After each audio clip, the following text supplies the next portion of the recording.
ఉపయోగపడుతుంది అంటే సముద్రం ఉంది కాబట్టి సముద్రం నుంచి కేబుల్స్ వేసే వ్యవస్థ ఒకటి ఇక్కడ హెడ్ క్వార్టర్ చేస్తున్నారు.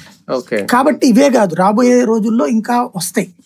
దీనికి ఎందుకు ఫెచ్చింగ్ అయిందంటే ఇప్పుడు పోలవరం కడుతున్నారు కదా, పురుషోత్తం పట్నం నుంచి వాటర్ ని విశాఖ షిఫ్ట్ చేస్తున్నారు ఎత్తిపోతల ద్వారా.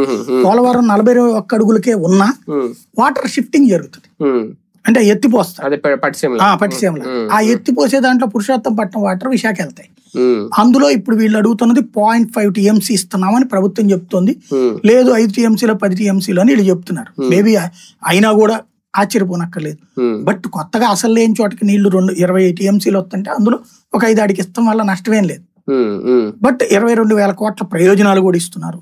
కానీ ఈ రాష్ట్రం అభివృద్ధి చెందాలంటే పర్టికులర్ గా అమరావతి అంటూ పీట వేసి కూర్చుని ఇంకో 50 ఏళ్ళు ఎత్తుక్కోకుండా అక్కడ ఎస్టాబ్లిష్ అయినప్పుడు అక్కడికి వచ్చినప్పుడు నిదానంగా ఇటుకి షిఫ్ట్ చేసుకోవచ్చు డెవలప్మెంట్ గ్రోత్ ని. ఇప్పుడు గనక ఫ్యూచర్ సిటీ అని ఊరి చివరికి తీసుకుపోతున్నారు, లేదా తమిళనాడు కోయంబత్తూరు అట్ట పట్టుకుపోతున్నారు. ఇప్పటికి మనకి 2 ఆప్షన్స్ ఉన్నాయి. నేను ఫస్ట్ నుంచి చెప్తున్నా, మ్యానుఫ్యాక్చరింగ్ ఆప్షన్ ఒకటి, ఐటీ హబ్ కింద విశాఖ, ఫిల్మ్ ఇండస్ట్రీని కూడా విశాఖ తీసుకురాగలగాలి. పవన్ కళ్యాణ్ తనదంటూ ముద్రేసుకోవాలంటే సినిమా వాళ్ళతో మాట్లాడి ఇక్కడ తీసుకురాలి. ఆయన అక్కడ లేదు ఎక్కడ ఉన్నా ఒకటే అంటున్నాడు, అది తప్పు. ఆయన రాష్ట్రానికి ఆయన ఇంకేం సేవ చేసినట్టు. జగన్ అన్నట్టున్నారు కదా, మీరు ఇక్కడ రండి 20% బెనిఫిట్స్ ఇస్తానన్నాడు. ఏది హీరోలకు కూడా ఇస్తామన్నారు, అదే అంటున్నాను. అది ఈయన చెడగొడుతున్నాడు ఆయన, ఎందుకంటే ఈయనకి అక్కడ ఫామ్ హౌస్లు ఉన్నాయి కాబట్టి అనుకుంటా, లేకపోతే అక్కడ అలవాటు పడిపోయాడు కాబట్టి ఇక్కడ వద్దంటున్నాడు ఏం తెలియదు. వాస్తవంగా ఇప్పించాలా, ఫిల్మ్ ఇండస్ట్రీని కూడా తీసుకొస్తే లక్షల మందికి ఉపాధి అవకాశాలు వస్తాయి.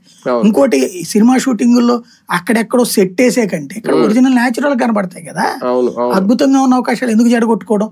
ఈయన ముద్ర వేసుకోవాలంటే ఇప్పుడు అక్కడ ఇతను ఐటీ హబ్ కింద తన ముద్ర వేసుకోవడానికి ఎట్లయితే చూస్తున్నాడు లోకేష్, ఈయన వేసుకోవాల్సింది ఏంటంటే సినిమా ఇండస్ట్రీని పట్టుకోవచ్చు. కానీ ఇది ఒక రికార్డ్ అవుతుందా దేశ చరిత్రలో? ఐటీ గూగుల్ డేటా సెంటర్ ఇక్కడ తీసుకొచ్చే ప్రయత్నం ఈ హయాంలో జరిగింది. ఖచ్చితంగా ఆంధ్రప్రదేశ్ కి ఇది రికార్డు, నో డౌట్.